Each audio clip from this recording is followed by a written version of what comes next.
জনাব তারেক রহমান, আপনাকে জবাব দিতে হবে। লন্ডনের গলফ ক্লাব ড্রাইভ কি আরেকটি বেগমপাড়া হতে যাচ্ছে? আপনার নির্বাচনী হলফনামার সাথে আপনার জীবনযাপনের সামঞ্জস্য পাওয়া যাচ্ছে না বলে মানুষের এই প্রশ্ন করার অধিকার আছে। জুলাই আন্দোলনের অন্যতম দাবি হচ্ছে আমরা আর কোনো বেগমপাড়া দেখতে চাই না। আমরা আমাদের রাজনৈতিক নেতাদের অর্থনৈতিক কার্যক্রমের স্বচ্ছতা দাবি করি। আপনি দীর্ঘ 17 বছর লন্ডনে নির্বাসনে ছিলেন। আমরা আপনাকে মাজলুম হিসেবেই দেখেছি, কিন্তু এই সহানুভূতি স্বচ্ছতার প্রশ্নকে বাতিল করে না।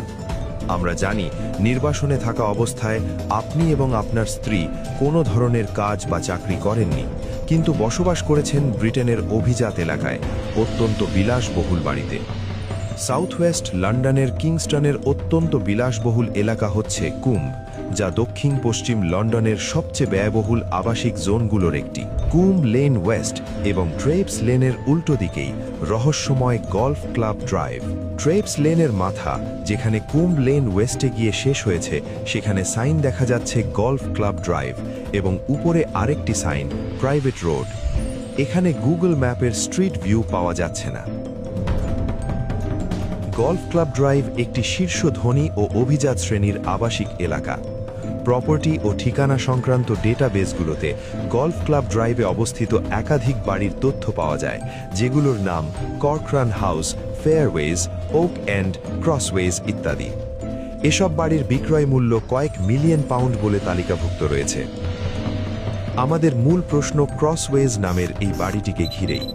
লন্ডনের কয়েকজন অধিবাসী এখানে ছবি তুলতে গেলে তাদেরকে বাধা দেওয়া হয়।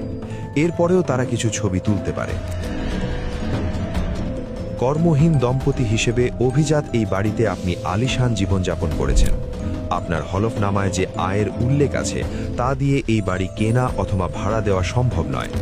হলফনামাতে কোথাও আপনি উল্লেখ করেননি যে আপনার দল বিএনপি এই খরচ বহন করে। এই অসামঞ্জস্যের ব্যাখ্যা দেওয়ার দায় আপনারই। আমরা জনগণ হিসেবে আপনার কাছে প্রত্যাশা করি এই বিষয়টি আপনি সবার সামনে পরিষ্কার করবেন। বাড়িটির ইতিহাস খুঁজলে দেখা যায় এই বাড়ি একটি কোম্পানির নামে ক্রয় করা হয়েছিল 2013 সালের সেপ্টেম্বর মাসে। ওই বছরের 11 সেপ্টেম্বর বাড়িটির ক্রয় রেজিস্ট্রি করা হয়। রেজিস্ট্রি দলিল অনুযায়ী 2013 সালের 11 সেপ্টেম্বর থেকে বাড়ির মালিক কুম হিল ডেভেলপমেন্ট লিমিটেড নামের একটি প্রতিষ্ঠান এবং বাড়ির মূল্য প্রায় 1.5 মিলিয়ন পাউন্ড, বাংলাদেশি টাকায় প্রায় 23.5 কোটি টাকা। ব্রিটিশ কোম্পানি হাউসের তথ্য অনুযায়ী কুম হিল ডেভেলপমেন্ট লিমিটেড কোম্পানি